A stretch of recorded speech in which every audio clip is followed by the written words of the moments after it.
Hola a todos, muy buenas noches. Mi nombre es Julio César Riascos y sean todos bienvenidos a un especial de inteligencia económica. Bueno, últimamente se me ha pedido que genere algunas ideas a propósito de lo que ha venido pasando con el tema del dólar. Y bueno, yo quisiera hacer una explicación, pero más allá de una explicación con datos que ya creo que son conocidos por buena parte de las personas que han estado pendientes del tema, pues mi reflexión va un poco hacia tratar de comprender conceptualmente el fenómeno y lo que yo quisiera es exponer un poco el hecho de que esto es mucho más complejo de lo que los analistas a veces comentan, porque es un tema que tiene que ver un poco con la dinámica del complejo comportamiento humano y pues bueno, eso es bastante más abstracto, digamos, que lo que se ve representado simplemente en un indicador como eh, básicamente el precio del dólar. Para comenzar, me gustaría decir que cuando hablamos del precio del dólar, estamos hablando de un concepto que básicamente se determina como la tasa de cambio. La tasa de cambio se define como la cantidad de moneda nacional, de moneda local, para ser más simples, la cantidad de pesos que tenemos que dar a cambio de una unidad de moneda extranjera. En este caso podemos tomar como referencia al dólar. Entonces, ¿cuántos pesos yo debo dar por un dólar? Como se sabe, el dólar hoy es una moneda que pues tiene aceptación mundial y pues sirve para hacer transacciones comerciales y financieras, por lo que digamos es una moneda importante. Y bueno, es muy natural que los agentes económicos traten de intercambiar su moneda local por una moneda que sea más universal, precisamente para hacer transacciones universales. Eh, en un sistema en el que nos encontramos, en donde la tasa de cambio se determina esencialmente por el mercado, pues los conceptos claves no son devaluación o eh, revaluación de la moneda, eh, en este caso, sino más bien depreciación y apreciación. Esto puede ser un tecnicismo, pero es necesario, digamos, tenerlo en cuenta. Nos referiremos a la depreciación cuando, por ejemplo, nos toca entregar a nosotros más pesos por el mismo dólar. A eso es a lo que llamamos depreciación. Y es básicamente un fenómeno en el que nosotros tenemos que entregar una mayor cantidad de moneda local, es decir, hacemos un mayor esfuerzo porque tenemos que entregar más pesos por el mismo dólar. Y ahí estamos entonces haciendo una referencia al hecho de que nuestra moneda con respecto al dólar se está depreciando, porque nos toca entregar más pesos a cambio de un dólar. Por otro lado, el fenómeno contrario es el fenómeno de la apreciación. Y este fenómeno implica que nosotros tenemos que entregar menos moneda local a cambio del mismo dólar. Es decir, que nuestra moneda está valorizándose y eso implica que ya no tenemos que entregar tanta moneda nacional, tantos pesos por ese mismo dólar. Entonces ahí podríamos decir que hay un fenómeno de apreciación relativa. Bueno, los analistas generalmente dicen que cuando existe este escenario en el que nos encontramos, en donde hay una depreciación del peso, en donde nosotros tenemos que entregar cada día más pesos por la misma unidad de dólar, pues lo que se plantea esencialmente es que es un asunto de oferta y demanda. Es decir, se está demandando mucho dólar y como hay una oferta limitada de dólares, entonces ante la necesidad creciente de más dólares, pero entendiendo que la oferta es reducida, pues entonces el dólar termina volviéndose escaso. Entonces piense lo que sucede con cualquier tipo de bien cuando es un bien necesario y este bien se vuelve escaso. Pues lo que sucede cuando un bien se vuelve escaso es que su precio crece. Y eso es lo que está pasando con el dólar. Ahora, la pregunta clave aquí es, bueno, por un lado, ¿por qué la oferta es restringida? ¿Por qué es tan restringida? Y por otro lado, ¿por qué la demanda es creciente? Eh, en Estados Unidos, digamos, en este momento, la cantidad de dólares depende de una política que se conoce como una política monetaria, que es básicamente una política desarrollada por la banca central, es decir, la Reserva Federal de los Estados Unidos. Y digamos que la cantidad de moneda que pueda tener una economía en buena medida depende de la capacidad de producción efectiva que esta economía tenga. Así, por ejemplo, piense en que si en una economía se produce mucho, pues esa economía va a requerir una mayor cantidad de dinero, una mayor cantidad de monedas para poder hacer la transacción entre esos productos, entre esos servicios y el dinero que permite que se intercambien entre las diferentes personas. Entonces, cuando una economía produce mucho, necesita más liquidez y por lo tanto necesita que la oferta de dinero crezca. De otra parte, cuando nosotros tenemos, por ejemplo, que una economía es una economía frágil, es una economía débil, es una economía cuya capacidad productiva es limitada, pues asimismo la cantidad de dinero disponible para hacer transacciones debe reducirse. Debe reducirse para ajustarse a esa mínima cantidad de bienes y servicios que se están transando. ¿Qué pasaría, por ejemplo, si en una economía que produce muy poco, la cantidad de dinero que se ofrece es demasiada? Pues los individuos tendrían más dinero del que deberían tener. Y esto, contrario de lo que se podría pensar en general, no es conveniente para la economía, porque si bien los individuos estarían dispuestos a gastar más, el problema es que si no se está produciendo más, entonces los bienes siguen siendo escasos. Pero como los individuos tienen más dinero del que deberían tener, pues estarían más dispuestos o estarían siendo más proclives a ofrecer un precio más elevado por esos bienes que resultan escasos. Y si esto se mira a nivel general, a nivel global, pues esto generaría algo que se conoce como un crecimiento general de los precios, que es lo que se define como inflación. La inflación es un fenómeno que surge cuando precisamente los precios se inflan, es decir, cuando los precios son más elevados de lo que deberían ser.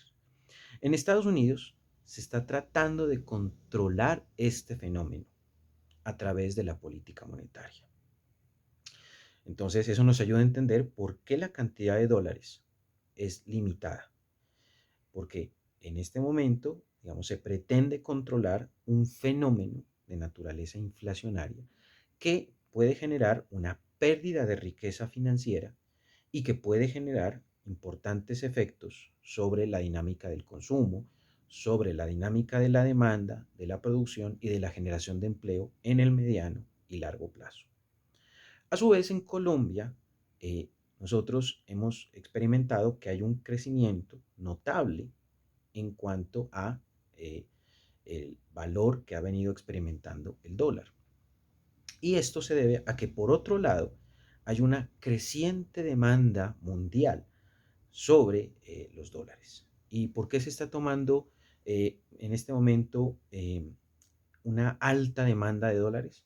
Pues básicamente porque a partir de fenómenos que conocemos nosotros con el nombre de externalidades, llamémosle a esto pandemia, si se quiere, llamémosle a esto la posibilidad de una guerra, si se quiere, incluso llamémosle a esto buscar un refugio de algún activo financiero que nos provea de cierta seguridad, pues los agentes económicos buscan refugiarse en el dólar como una moneda que consideran que es una moneda universal porque permite hacer transacciones a nivel del resto del mundo y que a su vez permite, digamos, que se refugie, se conserve el valor de estos recursos que tienen las personas, ya sean inversionistas, ya sean ahorradores. Esto hace que efectivamente crezca la demanda de dólar y por lo tanto suba su precio, sobre todo cuando se considera que la oferta es reducida.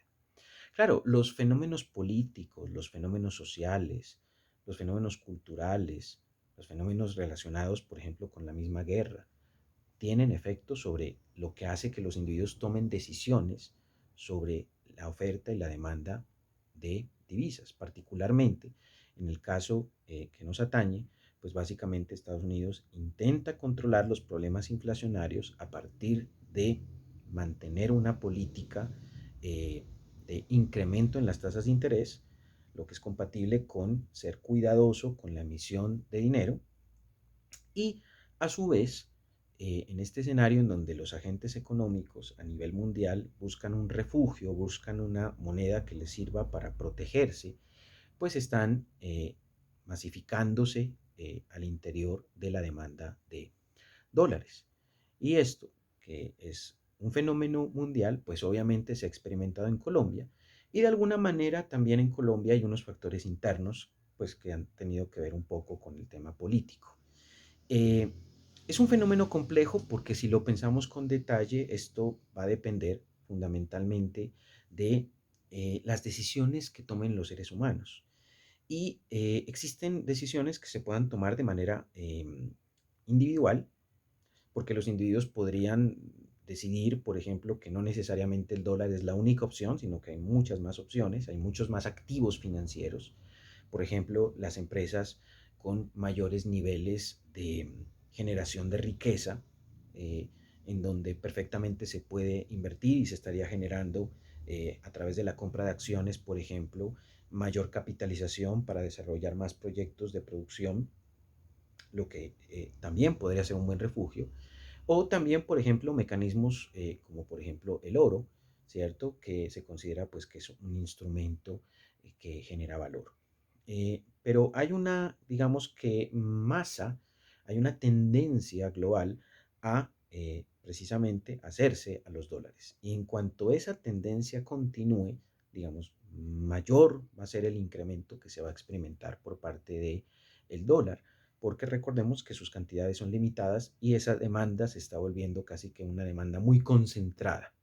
Entonces esto hace efectivamente que el precio del dólar crezca, pero también debemos pensar que es un poco, en parte, un efecto manada, ¿cierto? De individuos que al ver que todo el mundo está haciendo esas conversiones, pues piensan que esa es la mejor decisión porque se está haciendo de manera colectiva, pero no es la única opción.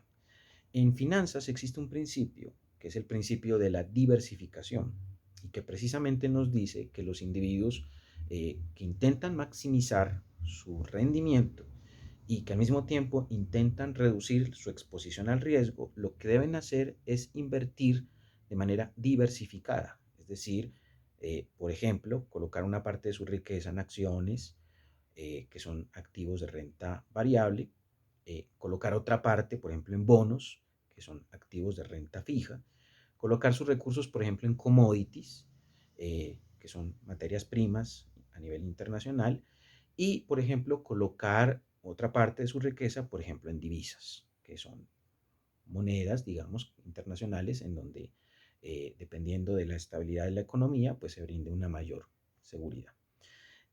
Pero cuando todas las decisiones se concentran en una sola opción, pues digamos, es como si estuviéramos colocando todas nuestras opciones a una única alternativa y pues eso incrementa los riesgos.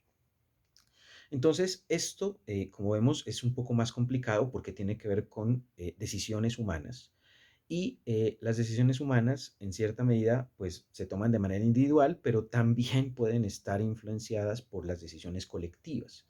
Así que, digamos, cuando los individuos buscan refugiarse en uno u otro activo y lo que experimentan, digamos, es que existe una tendencia global, por ejemplo, a preferir el dólar sobre otros activos, pues esto, digamos, implica que hay muchos individuos que sin razonarlo demasiado, pues buscan concentrarse en una única alternativa. Y bueno, pues eso puede ser bastante delicado, porque entonces aquí existe ya un efecto del comportamiento global, ¿cierto?, sobre el comportamiento individual. Lo curioso es que el comportamiento global, pues, es la suma de los comportamientos individuales.